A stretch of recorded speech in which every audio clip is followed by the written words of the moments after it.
말씀은 마태복음 27장 45절로 50절 말씀입니다. 마태복음 27장 45절로 50절까지만 읽도록 하겠습니다.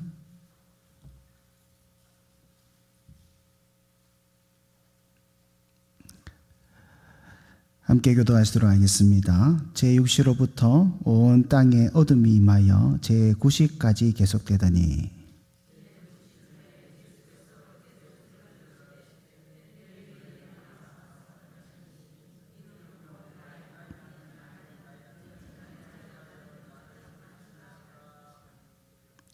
거기에 섰는 자 중 어떤 이들이 듣고 이르되 이 사람이 엘리야를 부른다 하고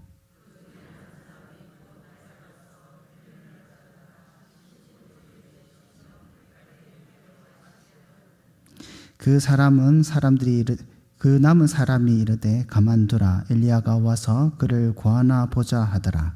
예수께서 다시 크게 소리를 지르시고 영원히 떠나시니라. 아멘. 오늘 제목이 십자가와 하나님 나라입니다. 십자가와 하나님 나라. 예수님의 십자가가 어떤 의미가 있는가?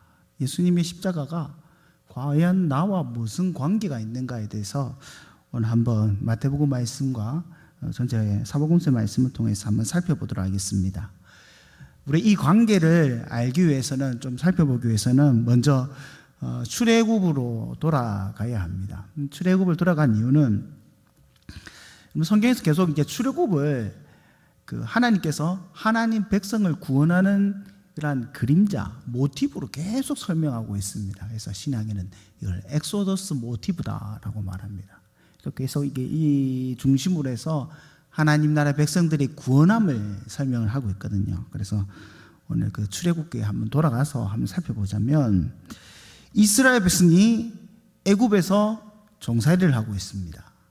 이스라엘 백성들이 애굽에서 종살이를 하고 있을 때에 하나님께서 이 애굽에서 종살이에서 벗어나게 해주기 위해서 애굽 전역에 재앙을 내리시죠. 그리고 마지막 10번째 재앙, 장자의 죽음의 재앙을 내립니다. 이 때문에 그 지역에 있는 짐승으로부터 모든 사람에게까지 장자가 모두 죽는 하나님의 심판의 역사가 일어납니다. 사실 그때 이스라엘 장자들도 다 죽어야 합니다. 그런데 하나님께서 이스라엘 백성들에게는 살 길을 열어주셨죠. 너희 집에 있는 가족 수대로 양을 잡아라. 그래서 그 양을 잡아서 그 피를 문좌우 문설주와, 집안에 있는 좌우 문설주와 임방에 피를 발라라. 그리고 그 양을 잡아서 잡은 그 양은 고기를 불에 구워서 가족들이 다 모여가지고 그 집에서 먹어라. 그래야면 죽음의 천사가 이 피 발라져 있는 그 집을 넘어갈 것이다. 그래서 이제 넘을 유자, 넘을 월자를 써서 유월절이다 라고 말하지 않습니까? 그렇다면 문설주와 임방에 발려져 있는 그 피를 보고 왜 죽음의 사자가 넘어갔을까요? 그 피가 굉장한 능력이 있어서 죽음의 사자를 쫓아낸 겁니까? 그렇지는 않을 겁니다. 죽음의 사자가 이 어린 양의 피를 보고 이 집의 장자는 이미 죽었구나 라고 판단을 하고 넘어가는 겁니다. 근데 이 일이 일어나려면, 이렇게 판단하고 이 일이 넘어가려고 한다면 그 좌우 임방에 발려져 있는 이 피, 이 양의 피와 집안 사람이 무슨 관계가 있어야 됩니다. 이 피와 이 집안 사람이 아무 관계가 없다면 이 집의 장자가 죽었구나 하는 판단이 불가능해지는 겁니다. 즉 이 피와 가족의 관계가 있어야 되는데, 그래서 이 유월절이 가능하게 하려면 어떤 일이 있어야 되느냐, 어떤 일이 있어야지 이 피와, 어린 양의 피와 이 집에 있는 사람의 관계가 생기느냐. 가족들이 이 양을 잡아먹어야 되는 겁니다. 발려져 있는 피의 양을 잡아먹어야 되는 겁니다. 그럼 왜 먹어야 하느냐? 양이 그 가족과 하나 되었다, 연합되었다는 표로 이 양을 잡아먹는 겁니다. 성경에서 제가 종종 말씀드렸지만은 성경에서 닫는 것도 사실 이제 연합에 관계된 문제이지만은 그보다 더 적극적으로 이것과 내가 함께 되었다, 연합되었다는 것을 가장 잘 보여주는 것이 먹는 행위입니다. 먹는 행위. 부정한 것을 먹는다라는 것은 그냥 부정한 것이 내 속에 들어왔다는 것이죠. 이 부정한 것과 내가 연합되었다, 하나 되었다는 거거든요. 그래서 지금 어린 양을 먹었다, 유월절 양을 먹었다라고 하는 것은 이 유월절 어린 양과 우리 가족들이 연합되었다, 하나 되었다라는 것을 표시를 해주는 겁니다.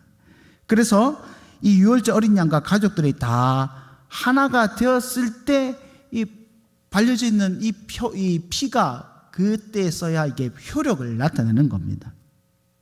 그러면 사실은 양을 잡아 죽였지만은 이 죽음은 온 가족의 죽음이 되는 겁니다. 사실은 이 가족들이 유월절 어린 양과 함께 죽은 겁니다. 결국엔 이 유월절 이 식사 때문에, 양을 먹는 것 때문에 출애굽의 역사가 일어나게 할 수 있는 겁니다. 출애굽 전날 밤에 피를 바르고 집안에서 그 양을 먹는 그날에 애굽 왕 바로가 모세를 불러서 빨리 나가라, 빨리 나가라. 그러고는 이 밤에 이스라엘 백성들이 다 애굽에서 나오지 않습니까? 이것을 우리는 출애굽이다 혹은 엑소더스다라고 이야기를 합니다. 그렇게 출애굽은 양의 피로 말미암아 이루어지는 겁니다. 양을 먹음으로 이루어지는 겁니다. 유월절 양을 잡아 먹음으로 이 유월절의 역사가 일어나는 것입니다. 오늘 신약 성경에 보시면 예수님의 십자가의 죽으심을 유월절 양의 희생이다라고 표현을 하거든요. 이를 애굽의 유월절 그 어린 양을 예수님께서도 자신의 십자가의 죽으심과 깊은 연관을 지어서 계속해서 설명을 하고 있습니다. 예수님께서 제자들이 이렇게 말씀하셨습니다. 마태복음 26장 2절을 보시면 너희가 아는 바와 같이 이틀이 지나면 유월절이라 인자가 십자가에 못 박히기 위해 팔리리라 하시더라. 예수님께서 유월절날 십자가에 못 박히신다라는 것을 지금 강조를 하고 있는 거예요. 여러분, 사실 대제사장과 무리들이 그날 예수님을 잡아 죽이고는 싶은데 밀란이 일어날까 두려웠습니다. 특별히 이날은 명절이기 때문에 명절날 사람을 죽이면 밀란이 일어날 것을 두려워해서 이날 예수님을 죽이지 말자라고 했습니다. 명절이 무슨 날이냐면 유월절을 말하는 겁니다. 유월절날 예수님을 죽이지 말자라고 생각하고 결정을 했는데 그럼에도 불구하고 우리 예수님께서는 이 유월절날 십자가에 돌아가시거든요. 왜 그렇게 하셨느냐?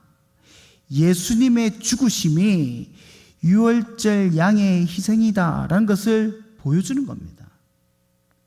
그런데 여러분 잘 보시면 유월절에 양만 죽는 것이 아닙니다. 유월절날 하나님의 백성도 양과 함께 죽는 겁니다. 그러기 위해서는 백성과 양이 하나 되고 연합되어야 됩니다. 그래서 우리 예수님께서는 십자가에 달리시기 전에 중요한 일을 한 가지 하십니다. 그게 뭐냐면 유월절 식사입니다. 유월절 식사. 내가 고난받기 전에 너희와 함께 유월절을 먹기 원한다.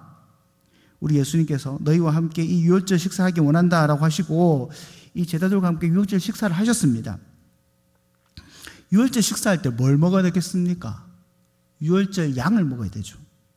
그런데 이 식탁에는 양이 없습니다. 예수님께서 제자들에게 뭘 나누셨습니까? 떡과 포도주를 나누시죠. 떡과 포도주. 떡을 주심으로 이는 내 몸이다.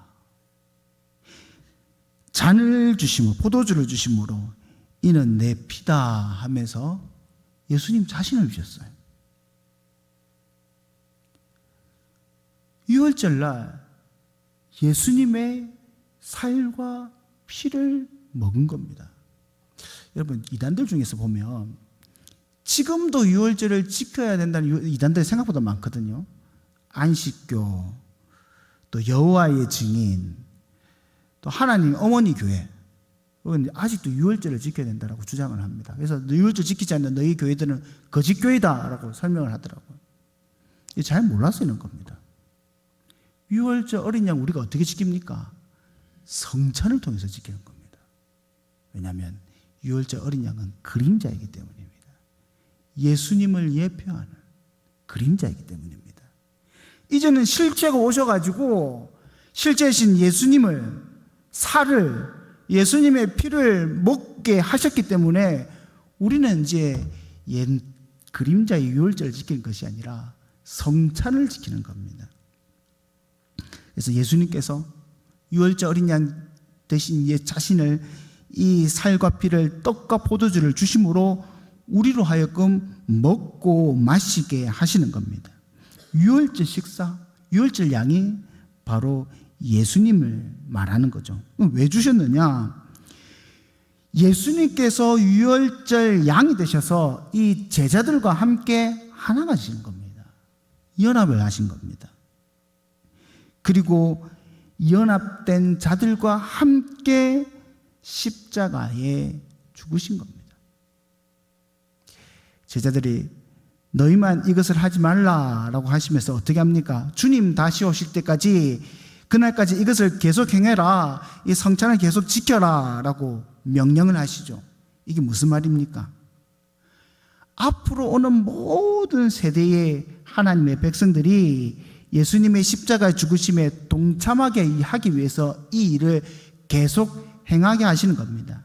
유월절 어린 양 대신 예수 그리스도를 먹음으로 이 제자들, 사도들이죠. 사도들도 이후의 모든 교회가 바로 이 유월절 어린 양 대신 예수 그리스도와 연합되어서 그리스도와 함께 십자가에 죽을 수 있게 되는 겁니다. 여러분, 우리도 지금도 예수님의 명령을 따라서 말씀을 쫓아서 예수님의 살과 피를 나누는 겁니다. 한국교회는 1년에 2번만 하지만요, 우리가 이제 고백하는 개혁교회에서는 매주 성찬하는 교회가 참 많이 있습니다. 매주 그리스도의 살과 피를 먹고 마심으로 그리스도와 함께 죽는 겁니다. 만약 이를 먹지 않는 자, 이를 마시지 않는 자는 사실 그리스도의 십자가와 아무 관계가 없는 것이 되는 겁니다. 여러분, 잘 생각하십시오. 십자가에서 예수님만 죽으시면 아무 의미가 없습니다. 십자가에서 나는 안 죽고 예수님만 죽으신다면, 아이고 참 저 양반이 날 사랑해서 죽는데 참 귀한 일이다, 아이고 불쌍하다, 아이고 그렇게 나를 사랑하니 참 감사하다, 여기서 끝난다면 십자가가 아무 의미가 없습니다. 나도 이 십자가에서 예수 그리스도와 함께 죽어야지만은, 여러분, 우리 학습 문답할 때나 또 우리 세례 문답할 때 질문을 하지 않습니까? 예수님의 십자가의 죽으심과 부활하심이 나와 무슨 관계가 있습니까? 질문하지 않습니까? 답이 뭡니까? 예수님의 죽으심이 나의 죽음이요, 예수님의 부활하심이 나의 부활입니다. 이 고백하지 않습니까? 예수님의 죽으심이 내 죽음이 되기 위해서는 내가 예수와 함께 십자가에 못 박혀 죽어야 되는 거예요. 우리가 예수 그리스도를 씹어 먹고 마심으로 연합됨으로 십자가에서 함께 죽어야지만은 예수님의 죽음이 내 죽음이 될 수 있는 겁니다. 예수님만 죽여서는 이게 불가능하게 되는 겁니다.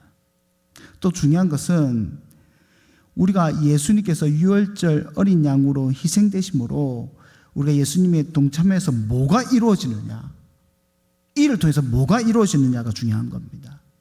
출애굽이 이루어지죠. 출애굽, 엑소도스가 이루어지는 거지 않습니까? 예수님께서 이 변화산성에서 내가 별세할 것이다 라고 말씀하시지 않습니까? 이때 이 별세라는 단어가 죽는다라는 헬라어가 아닙니다. 이 별세라는 단어가 엑소도스라는 단어입니다. 출애굽이라는 단어입니다.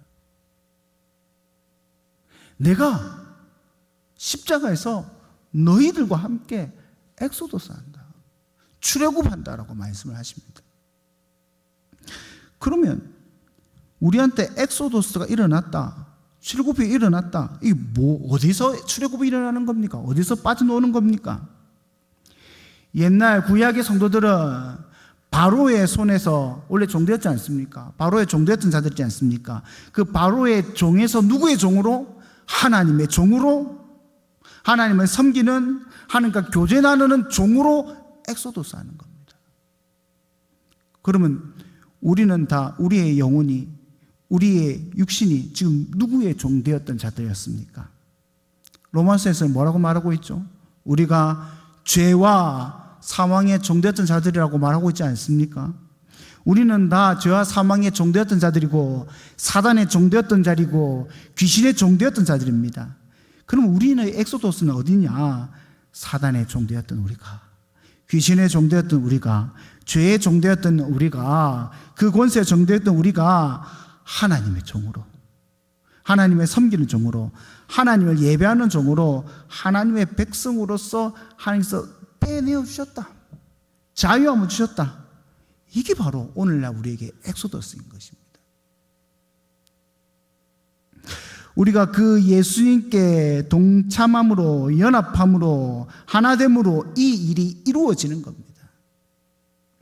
베드로전서 1장 9절에서는 믿음의 결국 곧 영혼의 구원을 받으라 라고 말씀하고 있지 않습니까? 결국 우리의 영혼의 구원은 엑소도스를 통해서 이루어지는 겁니다. 우리의 영혼의 자유함은 예수 그리스도와 함께 십자가의 죽음으로 우리가 자유함을 누리게 되는 겁니다.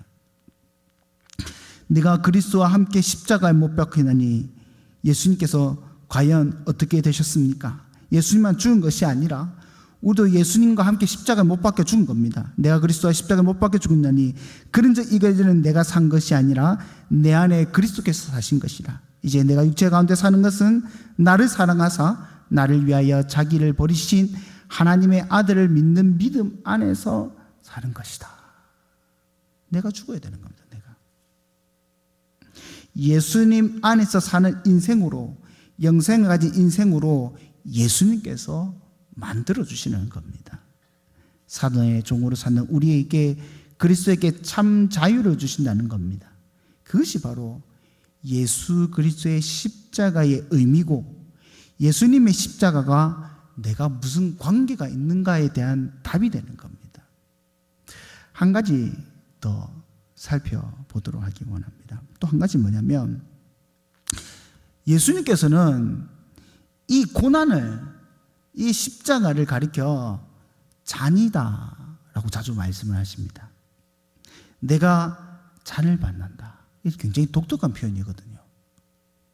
내가 죽는다, 내가 고난받는다, 이 말을 내가 잔을 받는다, 내가 잔을 마신다 라고 표현을 하십니다. 겟세마네 동산에서 예수님께서 기도하실 때 뭐라 기도하셨습니까?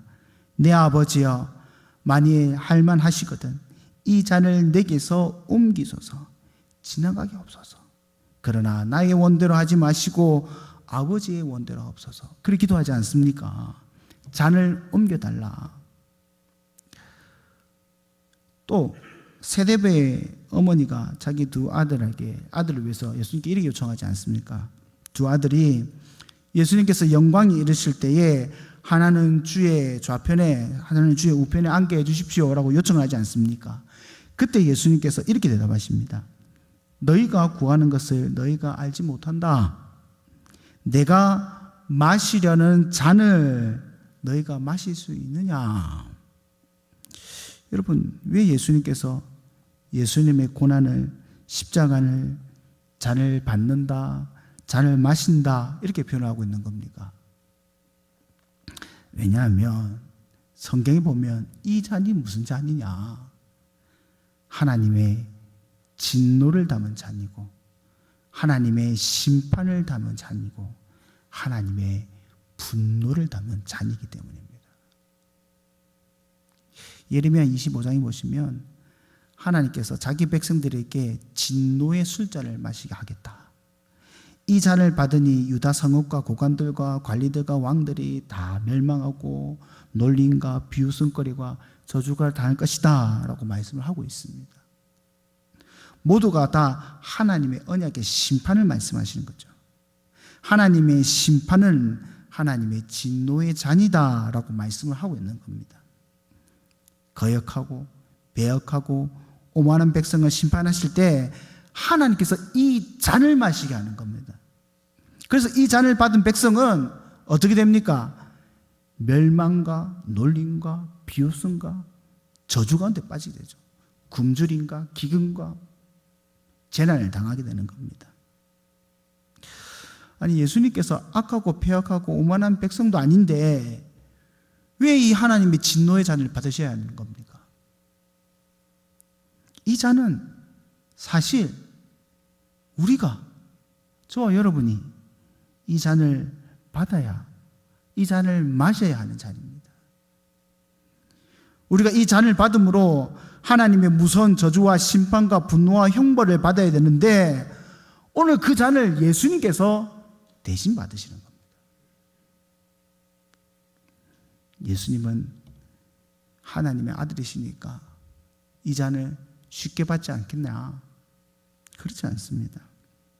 예수님께서 이 잔을 받으시기 너무나 고통스럽고 힘드신 겁니다. 그래서 말씀하시기를 내 마음이 심히 고민하여 죽게 되었으니, 기도하실 때 아무리 예수님이라도 이 잔을 받는 자리 앞에서 내 마음이 심히 고민하고 죽게 되었다라고 말씀을 하시고 있는 겁니다. 예수님께서 그냥 잔을 받으신 것이 아니라 심히 두려워하면서 심히 아파하시면서 이 잔을 받으신 겁니다. 그래서 내 아버지여 만일 할만하시거든 이 잔을 내게서 지나가게 하옵소서, 그렇게 기도하신 거 아닙니까? 그런데 예수님께서 또 뭐라 기도하십니까? 그러나 나의 원대로 마옵시고 아버지의 원대로 하옵소서. 아버지의 원이 무엇입니까? 우리가 받아야 그 진노의 잔을 예수님께서 마시는 거 아닙니까? 그래서 우리 예수님께서는 그 진노의 잔을 받으신 겁니다. 이 진노의 잔을 받음으로 우리에게 무엇을 이루어 주셨느냐? 갈라디아서 3장 13절에 그리스도께서 우리를 위하여 저주를 받은 바 되사 율법의 저주에서 우리를 속량하셨으니 기록된 바 나무에 달린 자마다 저주 아래에 있는 자라 하였습니다. 율법의 저주에서 우리를 속량해 주셨습니다. 이 속량하셨다는 말이 값을 치르고 건져주다, 값을 치르고 샀다, 구원했다 이런 말입니다. 율법의 저주는 예수님이 다 받으시고 우리는 율법의 저주로부터 속량함을 받게 된 것입니다. 주님께서 이 진노의 잔을 다 받으셨기 때문에, 율법의 저주를 다 받으셨기 때문에 우리는 저주와 심판을 피함으로 구원을 누릴 수 있게 된 것입니다. 또 히브리서 말씀에 이런 말씀이 있습니다. 그가 아들이시면서도 받으시는 고난으로 순종함을 배워서 온전하게 되셨은즉 자기를 순종하는 모든 자에게 영원한 구원의 근원이 되시고, 히브리서 5장 8절 말씀입니다. 자, 다시 한번 읽어드릴게요. 그가 아들이면서도 받으신 고난으로 순종함을 배워서, 여러분 예수님이 하나님의 아들이십니다. 그런데 순종함을 무엇으로 배우셨습니까? 고난을 통해서. 고난을 통해서. 십자가를 통해서 예수님께서 하나님께 순종한 것을 배우셨다라고 고백을 하시는 겁니다. 이렇게 하나님의 아들이신 예수님도 아버지를 따르기 원해서, 아버지를 따르기 위해서, 아버지의 뜻을 순종하기 위해서 고난을 당하셨다. 고난을 당하심으로 순종함을 배웠다라고 말씀을 하시고 있습니다. 그렇다면 여기 계신 모든 분들이 고백하기를 우리가 아버지 뜻대로 살기 원합니다. 고백하지 않습니까? 그럼 우리가 아버지 뜻대로 살기 원하고 순종하기 원한다면 우리에게 고난이 있겠습니까? 고난이 없겠습니까? 고난이 있지요. 고난이 있습니다. 더 정확하게 말하면 고난이 없으면 가짜입니다. 고난이 없으면 가짜입니다, 여러분.